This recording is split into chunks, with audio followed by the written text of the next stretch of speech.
Buenas tardes, licenciado. Muy buenas tardes.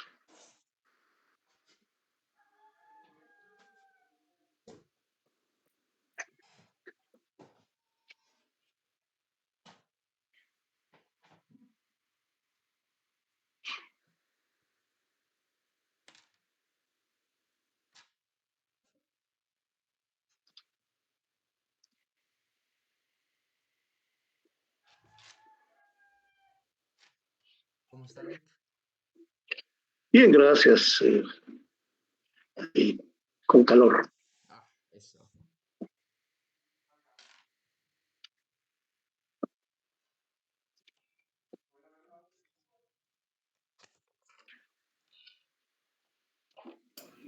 Doctor, disculpe una consulta. Sí. Fíjese que tengo una pequeña, ahorita son en el tema de los exámenes de primera retrasada, ¿verdad? El Sí. miércoles. Yo llevé la clase con el doctor Velázquez también, pero me gustaría hacerme el examen con usted, el de primera retrasada. ¿Es esto posible? Sí, es posible. No hay ningún problema. Ah, ok. Muchas gracias. Nada más al inscribirse tiene que seleccionar la sección, ¿verdad? Ok, muchas gracias. Bueno.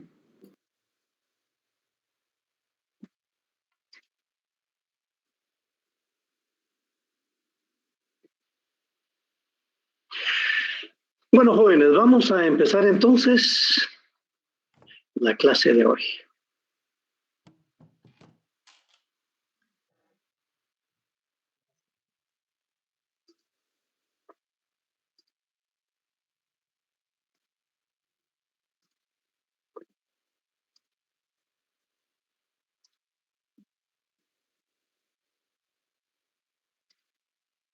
Yes, of course.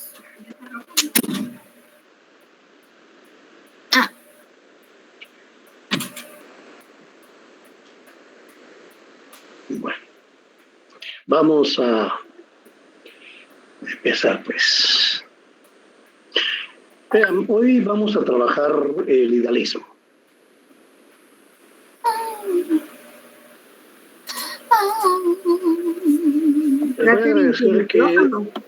Les voy a agradecer que apaguen su micrófono. De lo contrario, voy a eliminarlo todos los micrófonos.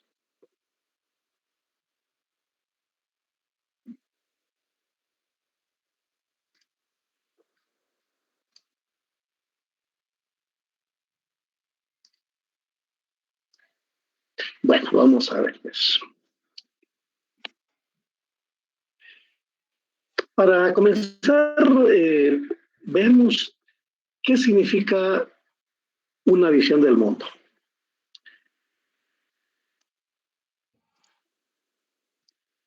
Es la forma como percibimos la realidad.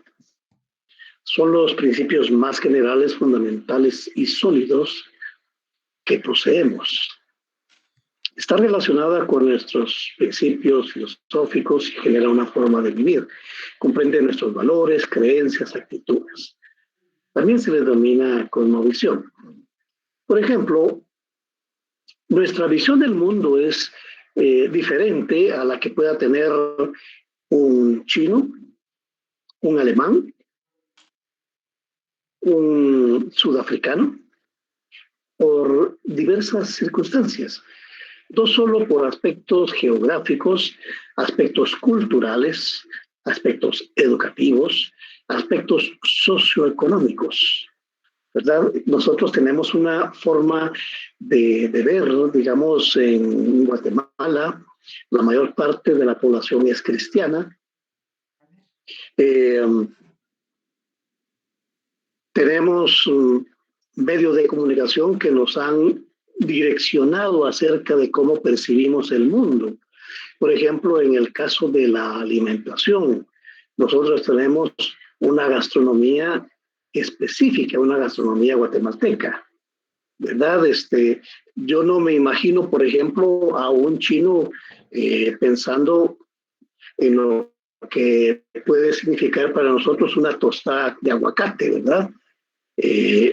Son circunstancias totalmente diferentes. Lo mismo sucede con aspectos de carácter educativo, de carácter de entretenimiento, como aspectos de carácter filosófico, ¿verdad? A eso es lo que le llamamos visión del mundo. Y nuestra visión del mundo, en términos filosóficos, también está matizada por una división filosófica. En términos filosóficos existen dos maneras de ver el mundo. Una es el idealismo y la otra es el materialismo. Sin embargo, hay que hacer hincapié que cuando hablamos de idealismo y materialismo, no es lo que la cultura popular nos ha dicho acerca de estos dos términos. Porque algunas personas piensan que idealismo es la persona que sueña, ¿verdad? Que tiene ideas muy bonitas. Es un idealista, dice, ¿verdad? O materialista. Materialista es el que se aferra al dinero. Es muy materialista, dice. No tienen absolutamente nada que ver con esas dos formas de comprender estos términos. Cuando hablamos de idealismo y materialismo, nos estamos refiriendo a enfoques filosóficos. Entonces, ahora vamos a trabajar el idealismo y en la próxima clase vamos a trabajar el materialismo para que tengamos certeza, tengamos idea clara acerca de qué es cada una de estas corrientes.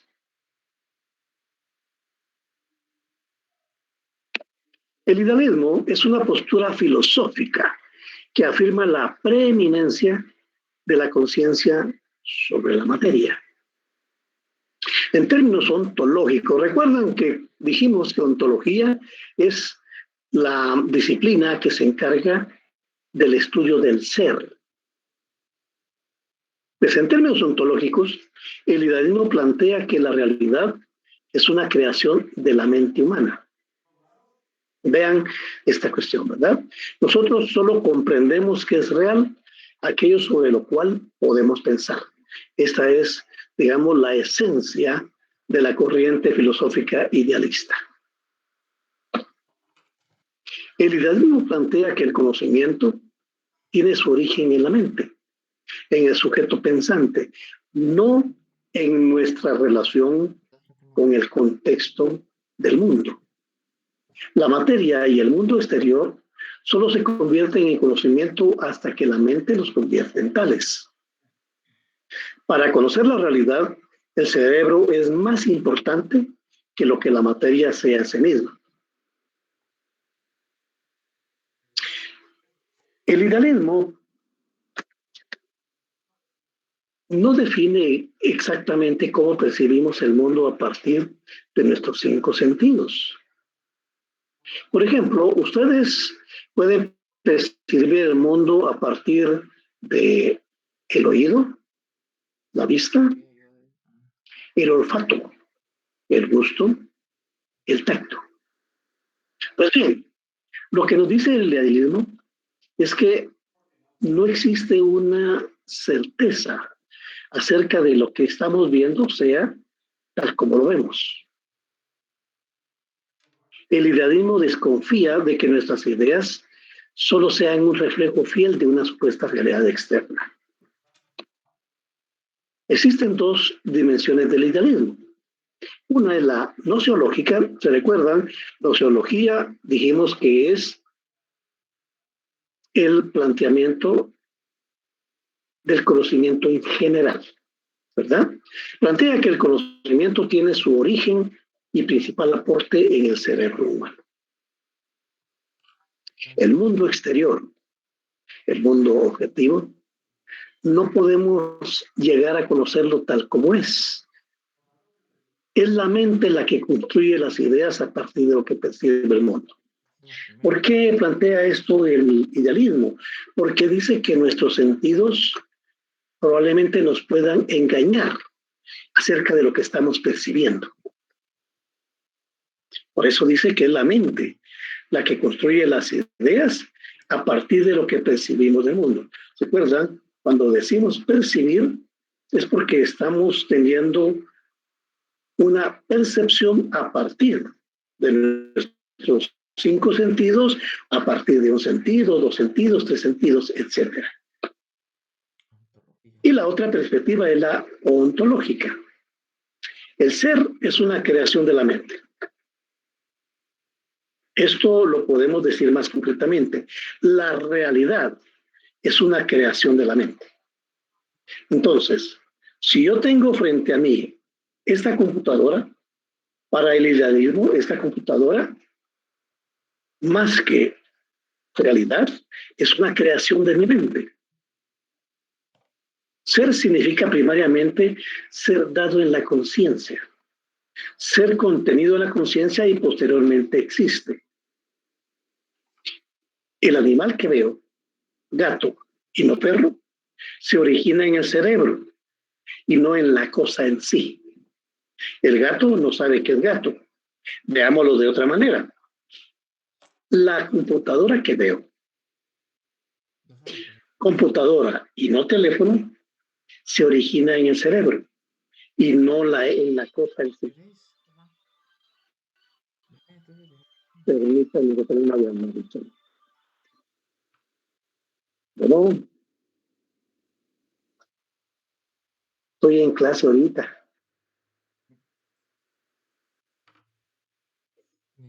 Vaya, está bueno. Vaya, pues. Perdón. Entonces les decía, esta computadora se origina en mi cerebro y no en la cosa en sí. Igual pueden verlo ustedes, si están trabajando con un teléfono celular, pues podríamos decirlo así. Según el idealismo, ese teléfono celular se origina en su cerebro y no en la cosa en sí. ¿Por qué? Porque previamente ustedes tuvieron una idea de qué es un teléfono y después lo contrastaron con la realidad que tienen frente a sí. Solo de esa manera ustedes tienen certeza de que ese es un teléfono.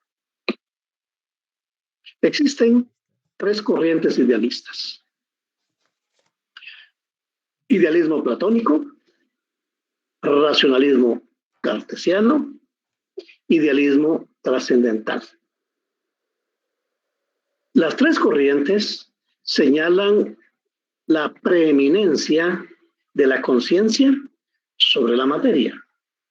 Cuando digo preeminencia de la conciencia sobre la materia, es porque las 3 también plantean que las cosas, la realidad, antes de existir, existen en mi mente y luego en la realidad concreta. Pero cada una de ellas tiene un planteamiento diferente en relación al idealismo. Entonces, vamos a empezar. Veamos el idealismo platónico. ¿Alguno de ustedes ha escuchado amor platónico? A ver, ¿qué idea les da a ustedes cuando decimos amor platónico? Que es imposible. ¿Un amor imposible? ¿Alguien más? Un amor no correspondido. ¿Un amor no correspondido?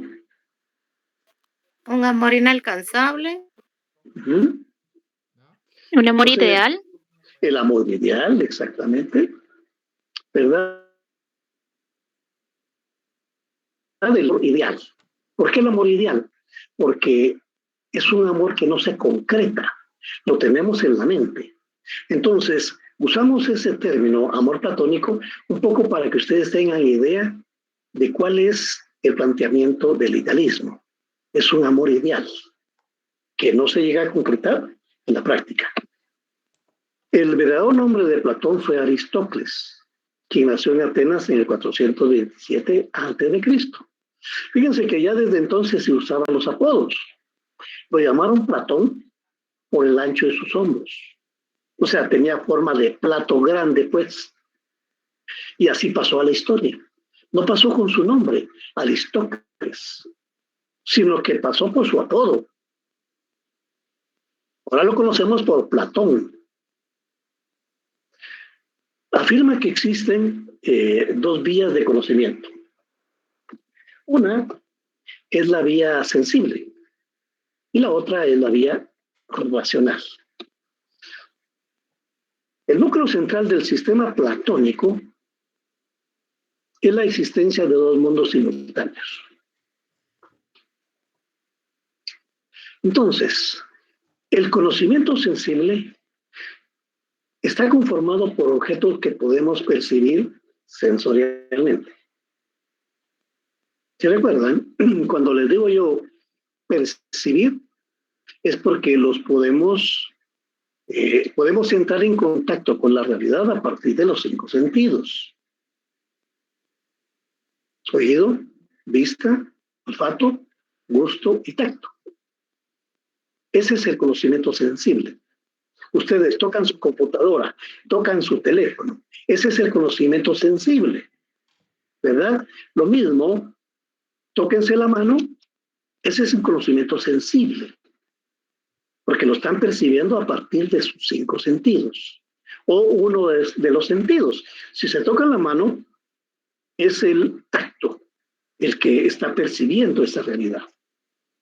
El otro conocimiento es el conocimiento racional, conformado por objetos ideales, al que solo podemos acceder a través de la razón. Ese es el planteamiento del amor ideal, el amor platónico, porque es un sentimiento ideal. Y lo mismo sucede con los demás objetos, ¿verdad? La computadora, el teléfono, el árbol, una fuente, un ser humano, un gato, un perro, un león, un cocodrilo. Son objetos ideales a los que solo podemos acceder a través de nuestro razonamiento. Ese es el conocimiento racional. Entonces, el conocimiento racional es el que existe en nuestro cerebro, de forma de una idea. Los entes sensibles son múltiples, temporales y mutables. En cambio, las ideas son permanentes. Platón usó el término idea para designar la forma de una realidad eterna e inmutable. Esa es la diferencia, ¿verdad? Porque los entes sensibles, todo lo que percibimos a través de los sentidos, por ejemplo, ese teléfono celular que tienen ustedes, el par de zapatos, un arete, la camisa o la blusa, eso es temporal. En cambio, las ideas sobre una blusa, las ideas sobre un pantalón, las ideas sobre los zapatos, la idea sobre los lentes, esa es permanente, es eterna, inmutable. Cada una de estas ideas universales son un arquetipo, modelo. Vamos a ver. Arquetipo le llamamos cuando es un modelo con el cual identificamos en nuestra mente objetos que son parecidos. Si yo les digo a ustedes lapicero, inmediatamente se les viene a la mente la idea de un lapicero. Ese es el ideal de un lapicero. Si yo les digo, por ejemplo, un chuco, inmediatamente se les viene a la mente el ideal de un chuco. No es un chuco cualquiera, sino que es el chuco, la idea del chuco que ustedes ya tienen en la cabeza, en su cerebro. Esa es una realidad eterna, es inmutable. Pues esa idea del chuco es un arquetipo, porque es un modelo. A partir de la idea de chuco que tienen ustedes, van a identificar otro tipo de chucos. Si a ustedes, por ejemplo, la idea de chuco que tienen es de salchicha, pues siempre se les va a representar la idea de un chuco de salchicha. Aunque en la realidad pueda ser de salami, pueda ser de chorizo, pueda ser de carne. ¿Comprenden? Por eso se dice que es un arquetipo, es un modelo, porque no cambia, es eterno e inmutable. Igual, si yo les digo tigre, Muchos de ustedes, igual como yo, nunca hemos estado cerca de un tigre. Quizá lo hemos visto en un zoológico, pero si ahorita les digo tigre, a la mente de ustedes viene la idea de un tigre. ¿Ese tigre existe? No. Ese tigre no existe. Es una idea.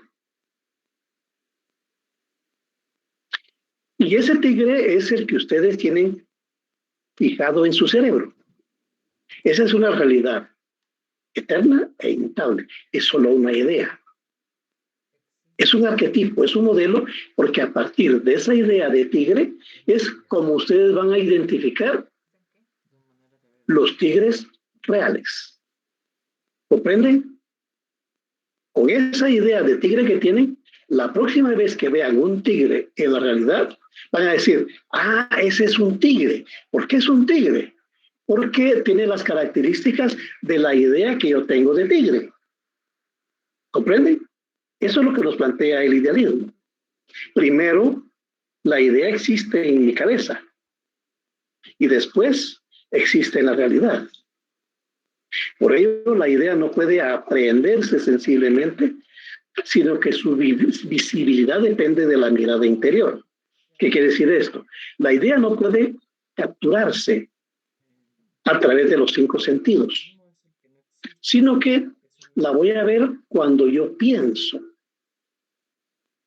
en el tigre.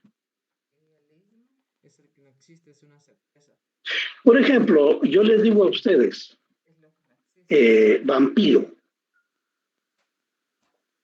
¿Alguien ha estado cerca de un vampiro? Probablemente no, ¿verdad? Pero ustedes tienen una idea ideal de un vampiro. Es más, es posible que tengan una idea de vampiro a partir de las películas de terror que han visto, no del animalito en sí.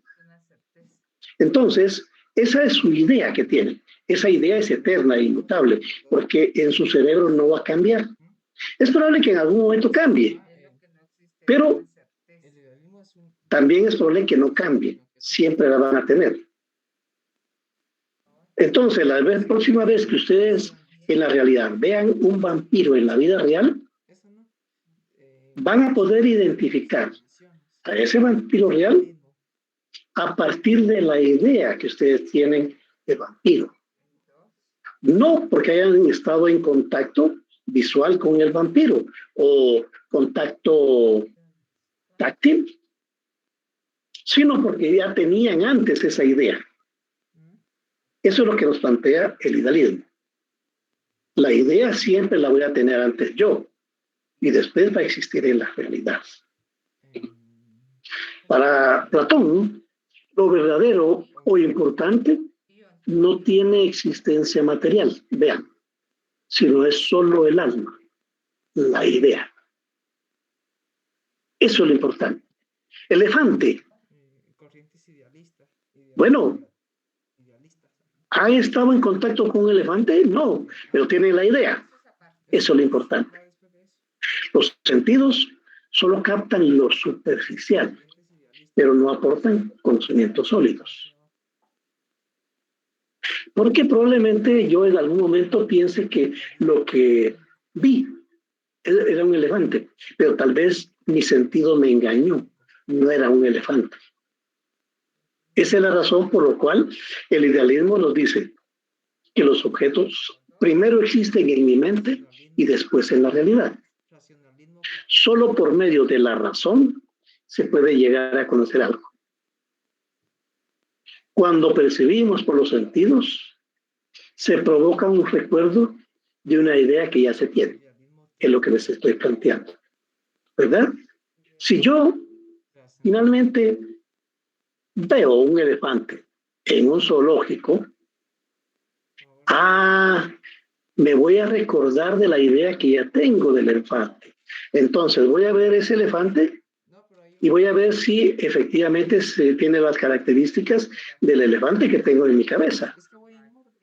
Y solo así voy a decir, sí, ese elefante de la vida real es elefante porque tiene las características del elefante que yo tengo en la cabeza.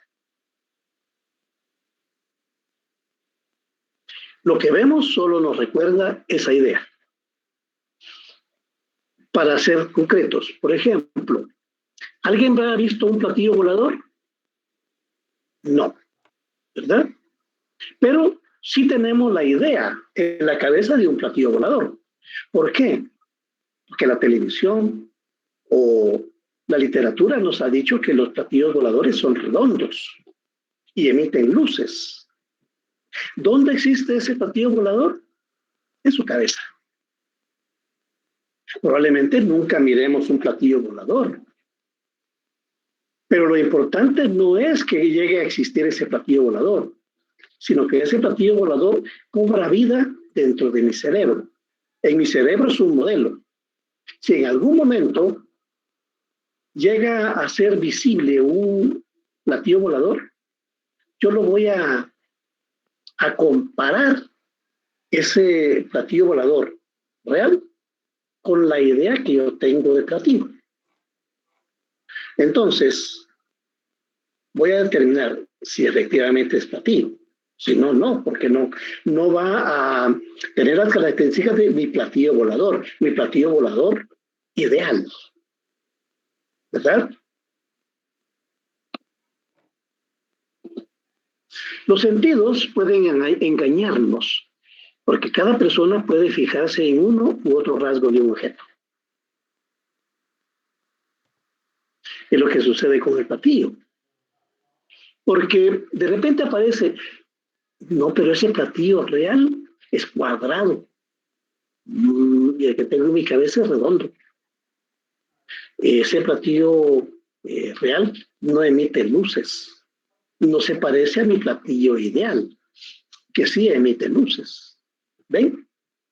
Por eso, ese platillo ideal, ese platillo modelo, existe primero en mi cabeza y después en la realidad, o probablemente nunca existe en la realidad. Lo importante es que existe en mi cabeza.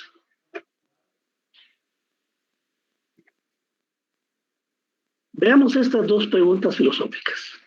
¿Qué existe?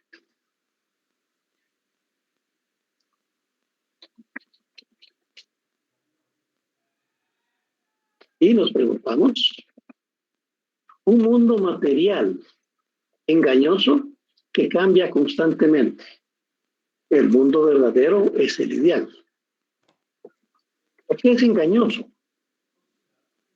Porque las cosas cambian. Digamos una manzana. Ustedes, yo les digo manzana. ¿Qué idea de manzana tienen, jóvenes? Una roja, una manzana redonda roja. Exactamente, porque estamos un poco como condicionados por la publicidad, ¿verdad? Las manzanas rojas que dicen que vienen de California, esas manzanas así bonitas, rojas que hasta brillan. Ese es el ideal de manzana que tenemos.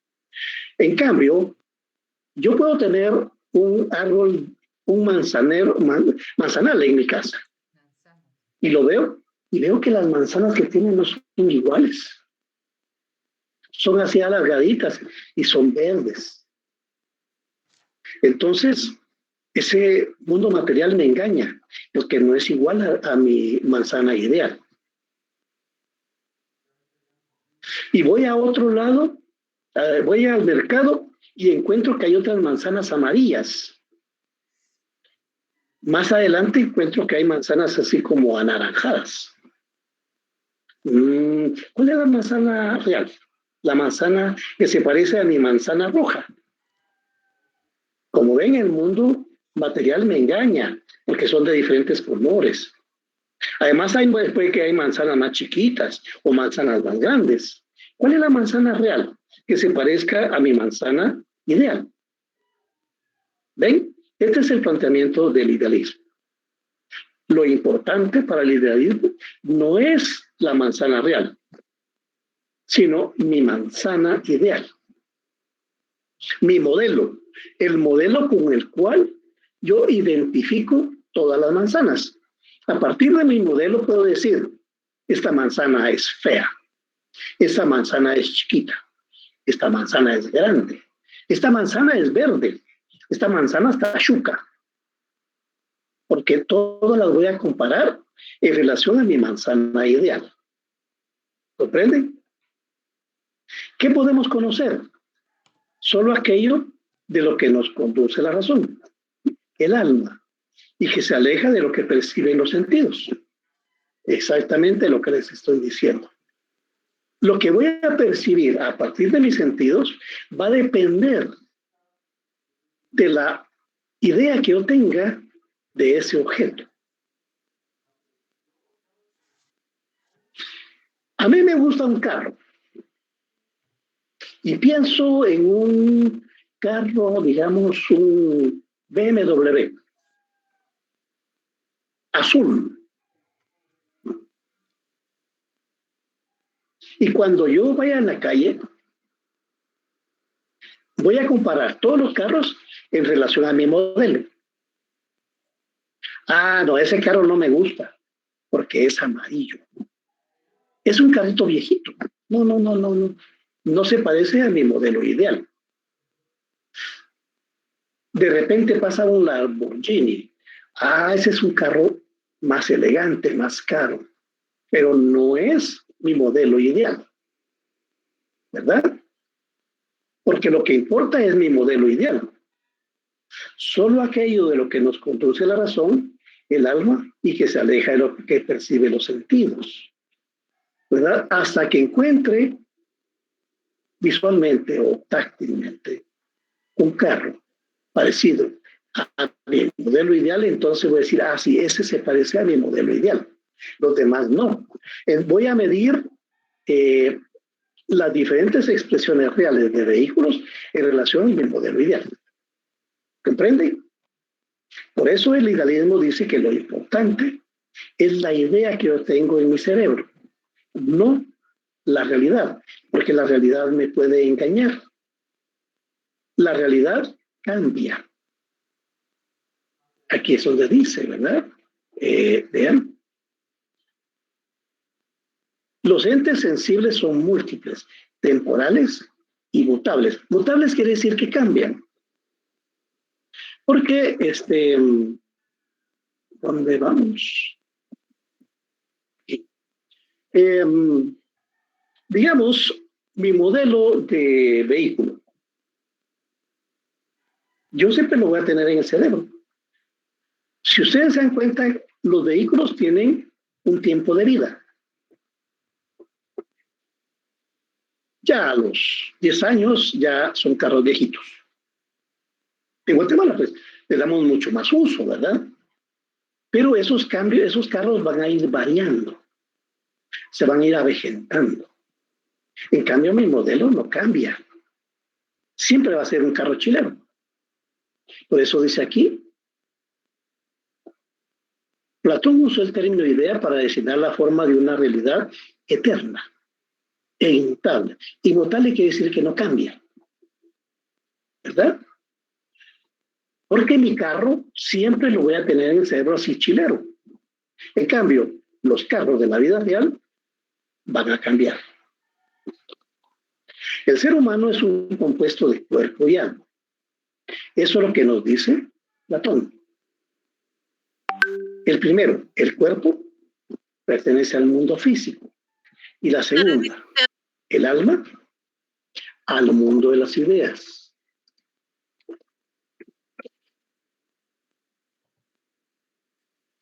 Ahí está, el segundo. Vamos a ver si hay alguien. No hay nadie tocando la puerta. Entonces, repito, Platón plantea que nosotros los seres humanos estamos integrados por el cuerpo y el alma. El cuerpo pertenece al mundo físico, el alma al mundo de las ideas. ¿Por qué? Porque ustedes no han visto el alma. El alma no tiene cuerpo, es algo incorpóreo, inmaterial. Y el alma tiene una concepción tripartita. Primero, el alma es racional. Busca el conocimiento de las formas. Racional quiere decir a través de mi razonamiento. irascible, busca gloria y honores. Mi alma, pues, siempre va a buscar algo que la haga feliz, que llegue a lo más alto, la gloria y los honores. El alma es concupiscible. Concupiscible significa que el alma también está relacionada con las pasiones, con los placeres y deseos sensibles. La sexualidad, por ejemplo. Ustedes ven que el alma está relacionada con el amor.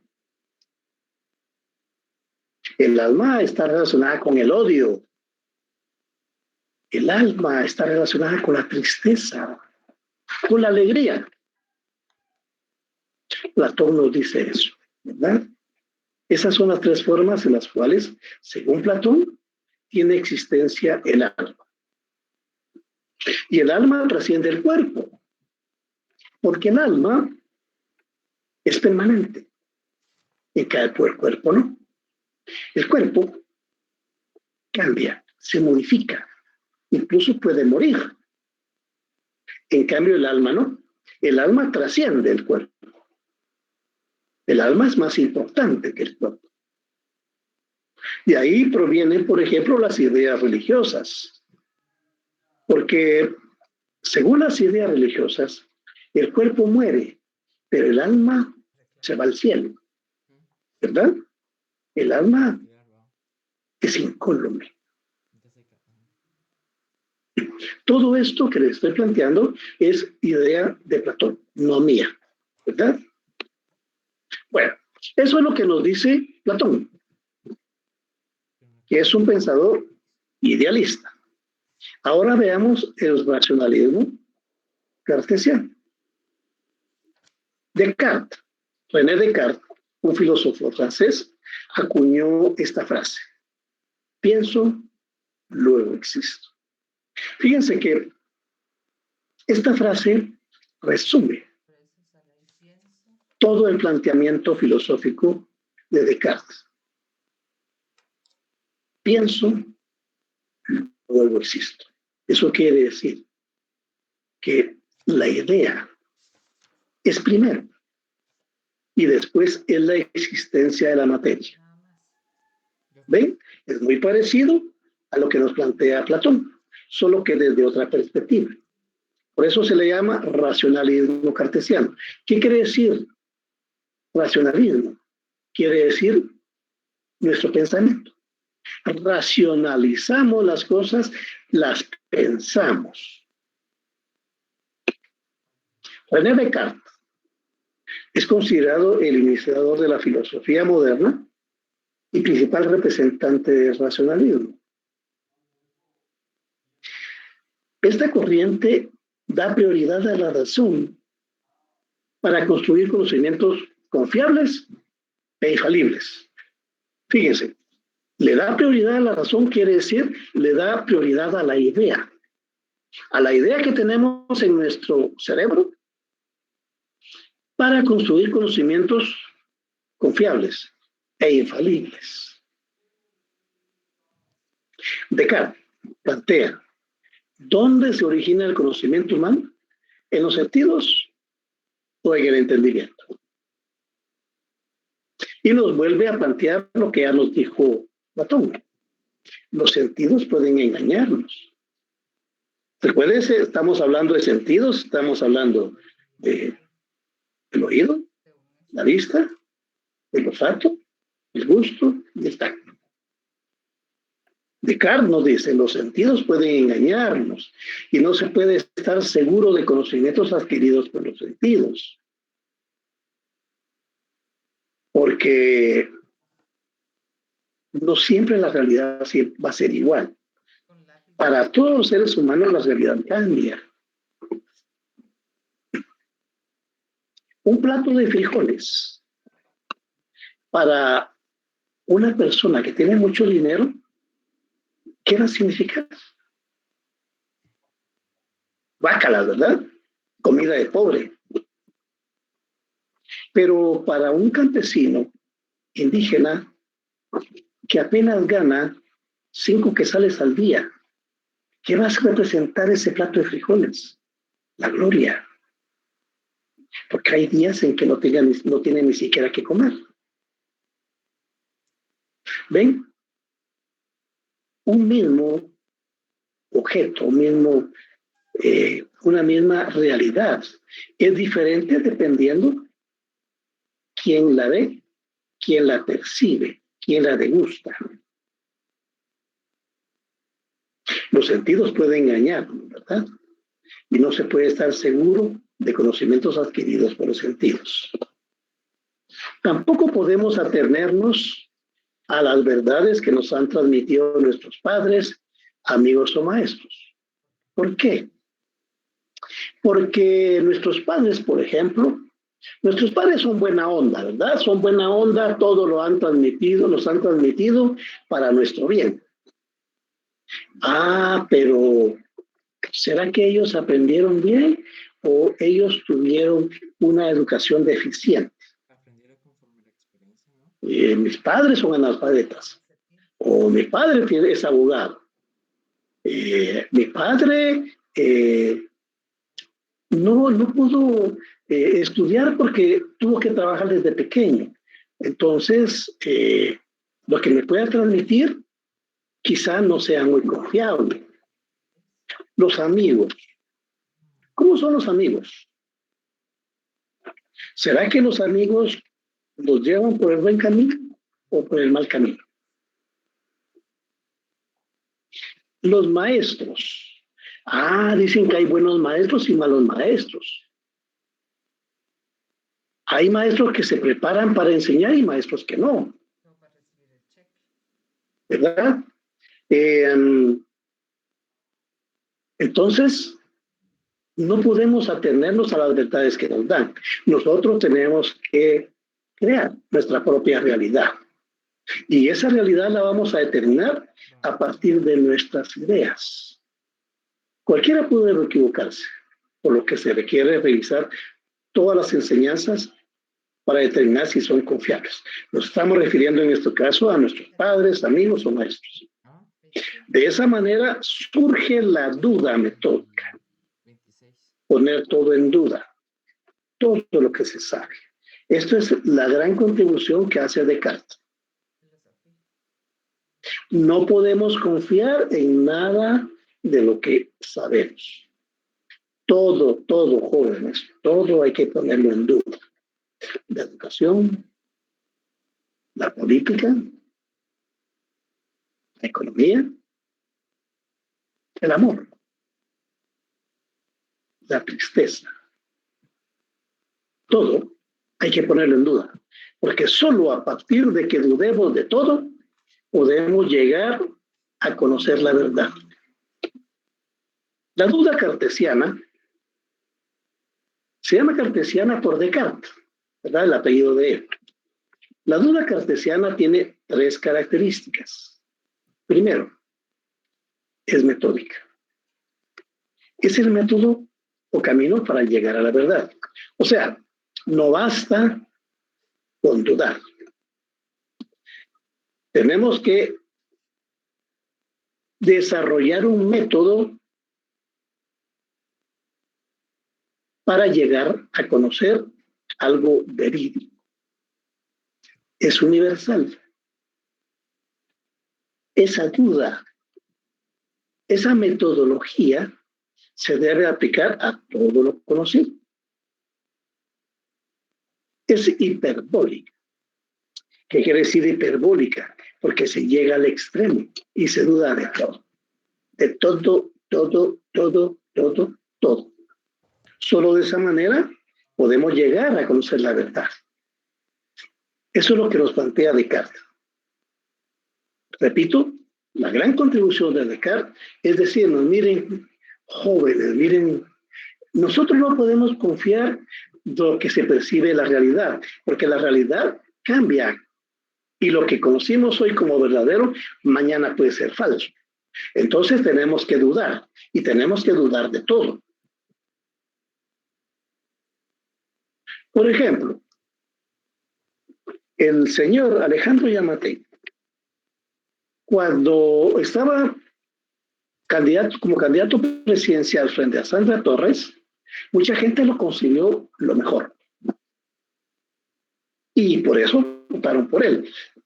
Más que votar por él, votaron por Sandra Torres, porque Sandra Torres era la mala de la película. Había que votar por el menos, por el menos peor. Pero para mucha gente, entonces, Alejandro Yamatei era la salvación nacional. ¿Seguimos pensando exactamente igual?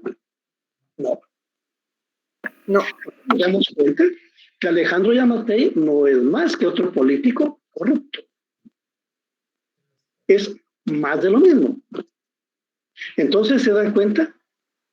No podemos confiar en Yamatei ahora. A eso es a lo que le llama Descartes la duda. Porque nos damos cuenta de que cambio ya es otro.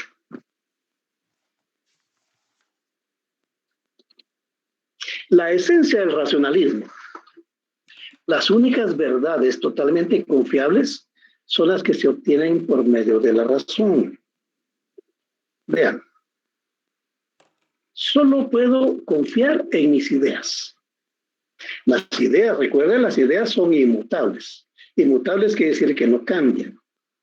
En relación a Yamatei, ¿cuál podría ser una idea inmutable? La honestidad, la honradez. Esas son ideas. Y a partir de esa idea es que yo valoro el trabajo de Alejandro Yamatei. Porque cuando él era candidato dijo que iba a actuar con honestidad y iba a ser una persona de bien. Ahora, 2 años después, lo voy a valorar a partir de ese ideal que yo tengo. Esa es la razón, mi raciocinio. Por eso, pienso, luego existo. Pienso en el sentido de cuál es mi idea inmutable, mi idea que no cambia. En cambio, la realidad me puede engañar, porque Yamatei me está engañando. Yamatei no es como se vendió. Entonces, la verdad no consiste en la coincidencia entre pensamiento y realidad. Es producto del intelecto. El acceso a la realidad se realiza a partir de la idea. ¿Ven? Yo voy a acceder a la realidad a partir de la idea que tengo. En eso se parece mucho el racionalismo cartesiano al realismo platónico. Para comprender lo que vemos, es necesario tener antes una idea sobre lo que captamos. Lo que les decía, la honestidad. ¿Yo cómo voy a valorar a Yamatei? En función de sus actos, por esa idea inmutable que yo tengo. Honestidad.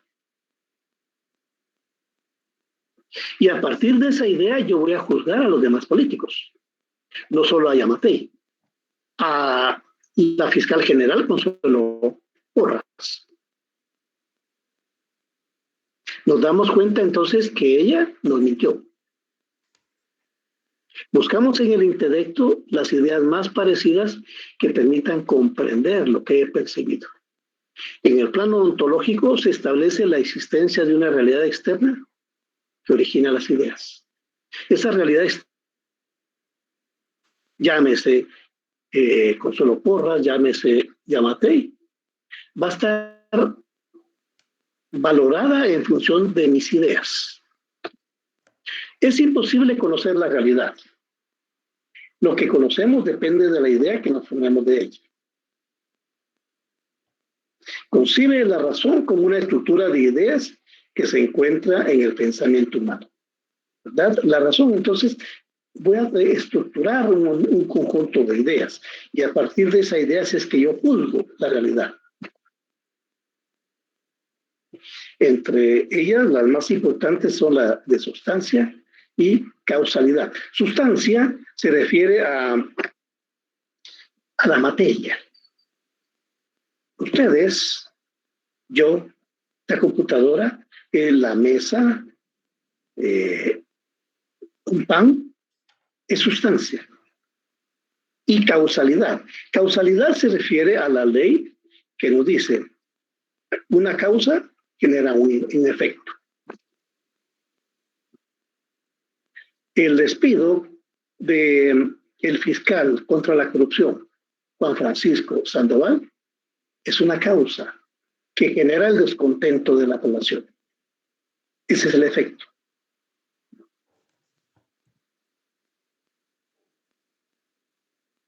Y Descartes nos dice que considera la matemática como la ciencia perfecta, porque todos sus postulados son racionales. O sea, racionales en el sentido de que están en mi cabeza.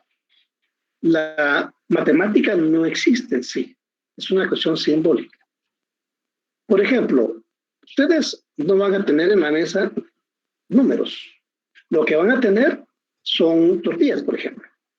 1, 2, 3, 4, 5 tortillas, que van a representar el símbolo 5. Pero la matemática en sí solo existe en mi cabeza. Eso es lo que nos plantea Descartes. Ahora, si tienen alguna duda, jóvenes, por favor, me pueden interrumpir y preguntan. Disculpe, licenciado, fíjese que me voy a retirar porque hoy tenemos examen de recuperación. Vaya, no tenga pena. Vamos a ver el idealismo trascendental. Este es el aporte del alemán Immanuel Kant. Plantea que el origen del conocimiento trasciende al sujeto que conoce y a la realidad conocida. Reconoce, fíjense, Kant reconoce que existe un mundo exterior, ¿verdad? Porque los dos anteriores nos dicen que primero pienso y luego existo, ¿verdad? La realidad exterior está en función de mi pensamiento. En cambio, Kant nos dice, no, sí, fíjense que la realidad exterior sí existe. Sin embargo, solo se puede conocer. Bueno, estoy en clase, te devuelvo la llamada.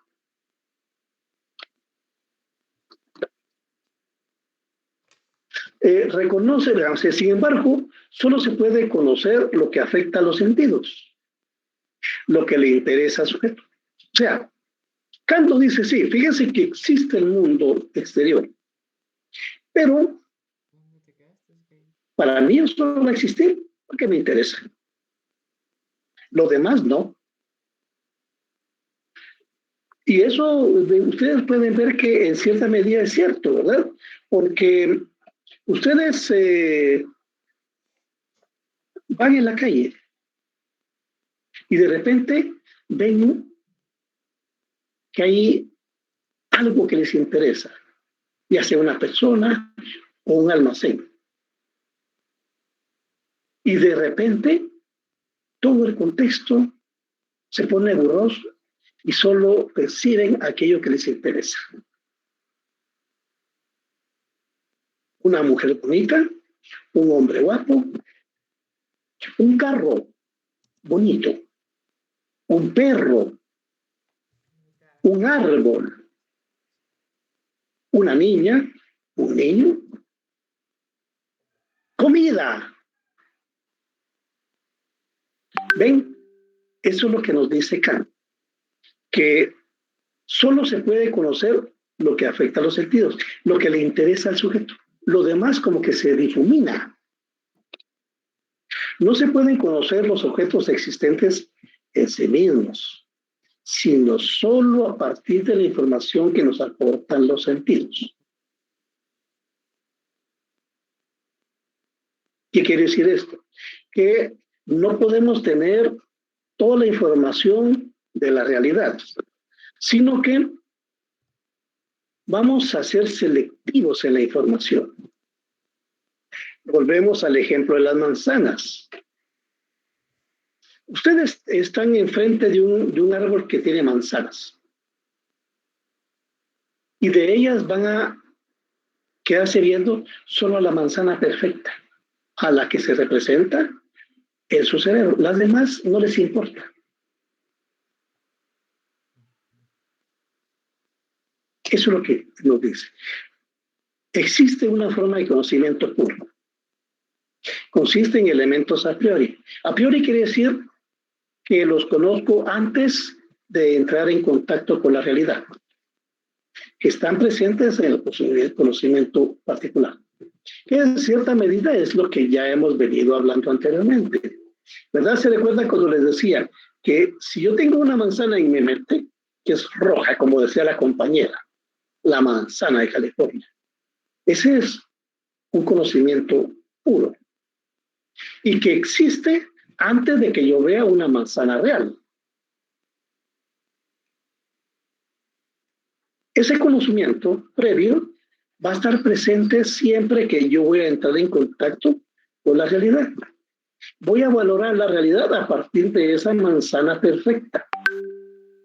Los sentidos aportan datos aislados y en sí mismos no significan nada. Porque si de repente, digamos, voy al mercado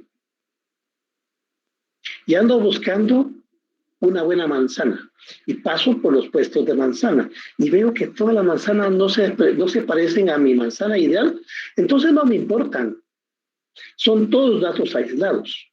Para mí no significan nada, porque no están en función de mi idea perfecta. Existen condiciones racionales, previas e inherentes a todos los seres humanos que dan sentido a los datos. Esos elementos constituyen conocimientos puros, porque no tienen referente con la realidad. Mi manzana roja, brillante, hermosa, no tiene referente con la realidad. Solo existe en mi cerebro. Son la forma o molde al que se acoplan las percepciones para convertirse en conceptos e ideas. Si quieren, en cierta medida, retomamos lo que nos planteaba el amor platónico. Porque el amor platónico se parece al príncipe azul, ¿verdad? Las señoritas a veces piensan que se van a conseguir un príncipe azul. Y siempre van a estar ahí con la idea de llegar a tener su príncipe azul. Pero ese es un amor platónico. Ese es el molde con el que van a juzgar a todos sus pretendientes. Este se parece, pero tiene mañitas, ¿verdad? Este no es tan perfecto, pero cae mejor. Pero no se parece a esa idea pura que tengo, ese conocimiento puro, que no tiene referente con la realidad, porque para mí es la perfección que ando buscando.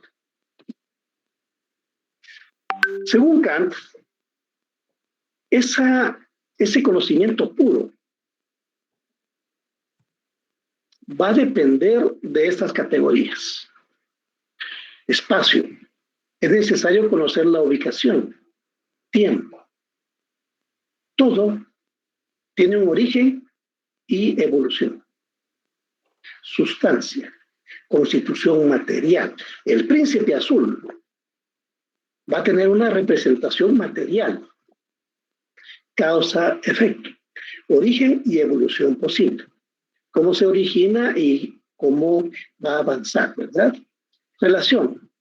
Objetos con los que se relaciona. El príncipe azul se va a relacionar con capacidad económica, con rasgos físicos, con educación, con entretenimiento, posibilidad, algo hipotético. ¿Se puede o no se puede tener una relación con ese ideal que está enfrente de nosotros? Según Kant, es posible solo lo que se puede explicar con esas categorías. O sea, estas, ¿verdad? Si no está dentro de esas categorías, no se puede explicar.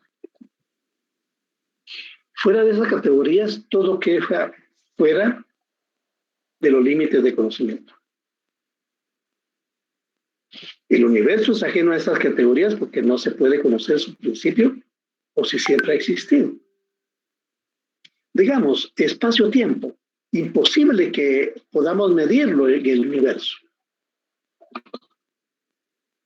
Ahora veamos, esas son las tres grandes corrientes del idealismo. La que nos planteó Platón, la que nos planteó Descartes y la que nos planteó Kant. Ahora veamos que hay rasgos básicos del idealismo en esas tres corrientes. Primero, el idealismo es una postura filosófica que afirma la preeminencia de la conciencia sobre la materia. O sea, va a ser primero la idea y después la realidad. Recuerden lo que le dije, ya sea que ustedes se imaginen un tigre o un perro. El perro que van a ver en la calle, van a valorarlo en función del ideal de perro que tienen ustedes en el cerebro. El novio o la novia lo van a valorar a partir del ideal de novio o novia que tienen ustedes. En términos ontológicos, el idealismo plantea que la realidad es una creación de la mente humana. O sea, esta computadora, el chuco, el vehículo, ustedes son creación de la mente humana. Porque primero fue la idea y después fue la materia. Nosotros solo comprendemos que es real aquello sobre lo cual podemos pensar. El idealismo plantea que el conocimiento tiene su origen en la mente, en el sujeto pensante. ¿Verdad? El idealismo entonces nos dice, primero lo vamos a tener en la mente y después va a existir. Lo que nos dice Descartes, pienso, luego existo. La materia y el mundo exterior solo se convierten en conocimiento hasta que la mente los convierte en tales. O sea, el mundo exterior, la sociedad guatemalteca, va a existir para mí en el momento en que mi mente asuma esa realidad como concreta, palpable. Para conocer la realidad, el cerebro es más importante que lo que la materia sea en sí misma. Esto es el punto modular del idealismo, ¿verdad? Primero es la idea y después es la realidad. Porque la realidad, nuestros sentidos nos pueden engañar sobre lo que estamos viendo. En cambio, mi idea no. Mi idea sí ahí es imperturbable. El idealismo desconfía de que nuestras ideas solo sean un reflejo fiel de una supuesta realidad externa. Existen dos dimensiones del idealismo. Nosológica. Plantea que el conocimiento tiene su origen y principal aporte en el ser humano. El mundo exterior, objetivo, no puede llegar a conocerse como es. ¿Por qué? Porque el mundo exterior lo conocen nuestros sentidos y nuestros sentidos nos pueden engañar. Es la mente la que construye las ideas a partir de lo que percibe del mundo. Bueno, jóvenes, vamos a ver. Hasta aquí llegamos con la presentación. A ver, ¿tienen alguna duda de lo que vimos hoy?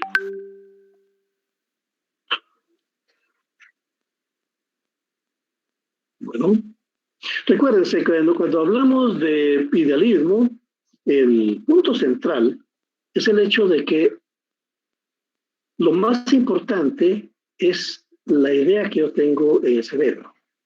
Después existe la realidad, porque esa idea no cambia, es permanente. En cambio, la realidad sí cambia.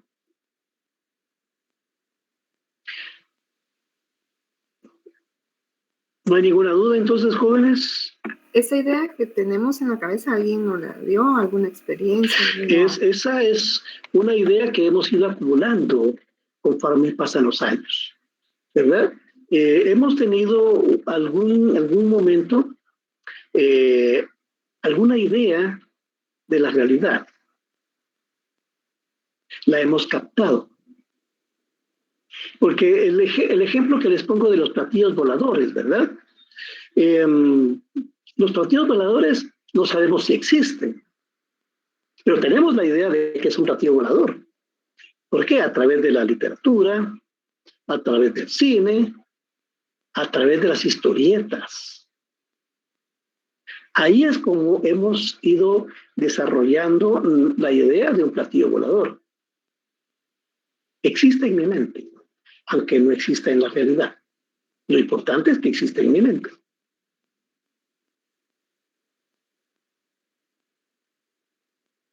¿Y quién tuvo esa primera idea? ¿Se puede determinar? ¿Perdón? ¿Quién tuvo esa primera idea? La idea se capta a través de la misma realidad.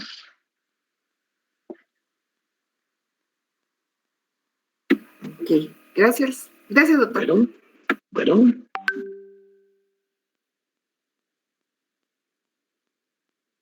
Bueno, entonces, estimados alumnos, les agradezco la atención a la presente y nos vemos en la próxima clase. Pasen feliz tarde. Gracias, Muchas gracias. Luis. Buenas